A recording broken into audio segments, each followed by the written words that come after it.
میرے نبی نے فرمایا جو شخص فجر کے بعد سونے کا عادی ہو، جو آدمی فجر کے بعد سونے کا عادی ہو، اللہ تعالیٰ اس کی یادداشت کو ختم کر دیتا ہے، اور جس کی یادداشت ختم ہو جاتی ہے پھر اس کا دماغ کام نہیں کرتا، وہ پاگل ہو جاتا ہے۔ آپ نے تجربہ کیا ہوگا، آپ نے دیکھا ہوگا کہ جو عورتیں فجر کے بعد سونے کی عادی ہوتی ہیں، جن عورتوں کو فجر کے بعد سونے کی عادت ہوتی ہے 12 بجے تک وہ سوتی رہتی ہیں، ایسی عورتوں کا ذہن کام نہیں کرتا، کمزور ذہن ہو جاتا ہے، بات کرنا بھول جاتی ہیں، چیزیں رکھ کر بھول جاتی ہیں، باتیں بھول جاتی ہیں۔ ایسی عورتیں جس گھر میں بھی آتی ہیں برکتیں ختم ہو جاتی ہیں، سکون کے جنازے نکل جاتے ہیں، دکھ عروج پر آ جاتے ہیں۔ کون سی عورتیں؟ جو فجر کے بعد سونے کی عادی ہوتی ہیں، جن کو فجر کے بعد سونے کی عادت ہوتی ہے، 12 بجے تک سوتی رہتی ہیں، وہاں نہ اللہ کا نام نہ اس کے رسول کا نام، فجر کی نماز ان کے نصیب میں نہیں ہوتی، فجر کی نماز سے محروم، فجر کے قیام سے محروم، رکوع سے محروم، اللہ کے حضور جھکتی نہیں۔ پر میں ایسی عورت جس گھر میں بھی چلی جائے وہاں برکتیں ختم ہو جاتی ہیں۔ آج کا بندہ پیر کے پاس جاتا ہے، کہتا جی پیسہ بھی ہے، دولت بھی ہے، سب کچھ ہے، لیکن کیا کریں گھر میں برکت نہیں، برکت نہیں، سکون نہیں۔ اور بھائی اپنی عورتوں کے اندر فجر کی نماز پڑھنے کی عادت ڈالو، جب وہ فجر کے وقت اٹھیں گی اللہ کے حضور جھکیں گی، دعا کریں گی، رزق حلال طلب کریں گی، برکت طلب کریں گی، تو اللہ تعالیٰ ان کی دعاؤں کو رد نہیں کرے گا۔ حدیث پاک میں بھی آیا ہے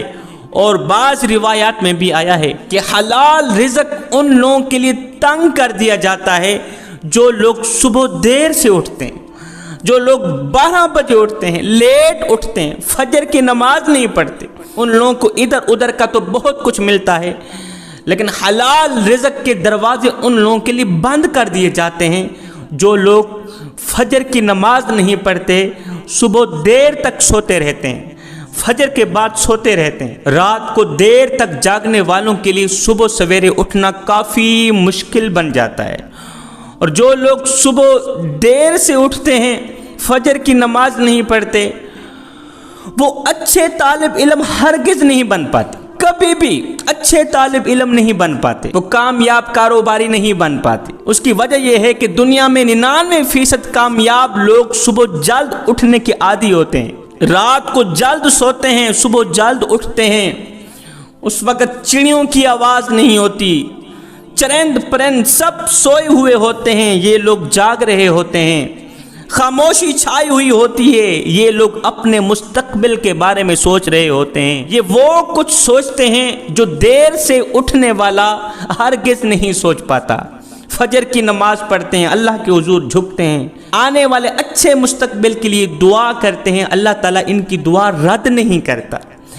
اللہ تعالیٰ ان کو رزق وسیع عطا کرتا ہے، کامیابی ان کے قدم چومتی ہے، محتاجی ان کے قریب نہیں آتی، دکھ ان کے قریب نہیں آتی۔ جو لوگ صبح جلد اٹھ کر فجر کی نماز پڑھتے ہیں، اللہ کے حضور جھکتے ہیں، دنیا میں جتنے بھی بزرگ حضرات آئے ہیں، اللہ کے ولی آئے، اللہ کے نیک لوگ آئے، غوث، کتب، ابدال، کلندر، جن کا نام لیتے ہی آج ہماری زبان میٹھی ہو جاتی، ہمارا منہ میٹھا ہو جاتا ہے۔ تہجد کے وقت اللہ کے حضور جھکنے کی ان تمام بزرگوں کی عادت رہی ہے۔ میرے نبی فرماتے ہیں صحابہ، جی یا رسول اللہ صلی اللہ علیہ وسلم، میرے نبی فرماتے ہیں صحابہ میں تمہیں دنیا کے سب سے بڑے کامیاب انسان کی مثال دیتا ہوں۔ میرے نبی فرماتے ہیں ایک قافلہ سفر کر رہا ہوتا ہے، اتنا زیادہ سفر کرتا ہے، صبح سے لے کر شام تک وہ مسلسل چلتا رہتا ہے، کہیں سفر کو جا رہا ہوتا ہے، رات کو بھی وہ سفر کرتا ہے۔ جب رات کا دوسرا پہر آتا ہے، یہ قافلہ تھک جاتا ہے، قافلے میں چلنے والے لوگ تمام لوگ تھک جاتے ہیں، ایک دوسرے سے مشورہ کرتے ہیں کیوں نہیں تھوڑی دیر کے لیے یہاں ٹھہر جائیں، سکون کر لیں، ٹھنڈی ٹھنڈی ہوا چل رہی ہے۔ جب رات کا دوسرا پہر آتا ہے، یہ مشاورت کے بعد یہ تمام قافلے والے وہیں سو جاتے ہیں، تمام قافلے والے تھکے ہارے مسافر وہیں سو جاتے ہیں، لیکن ایک شخص ایسا ہوتا ہے جو سوتا نہیں ہے، وہ اٹھتا ہے، طہارت کرتا ہے، وضو کرتا ہے، مصلی بچھاتا ہے، اللہ کے حضور کھڑا ہو جاتا ہے، قیام کرتا ہے، ہائے رکوع کرتا ہے، سجدہ کرتا ہے، وہ قیمتی سر اللہ کے حضور جھکاتا ہے، وہ قیمتی سر جس میں دیکھنے کی صلاحیت کروڑوں روپے کی آنکھیں ہیں، وہ قیمتی سر جس میں سننے کی صلاحیت کروڑوں روپے کے کان، وہ قیمتی سر جس میں سونگھنے کی صلاحیت، بولنے کی صلاحیت، کروڑوں اربوں روپے کی زبان، وہ قیمتی سر اللہ کے حضور جھکا کے کہتا ہے سبحان ربی الاعلیٰ۔ ساری کائنات سوئی ہوئی ہے، سارے مسافر سوئے ہوئے ہیں،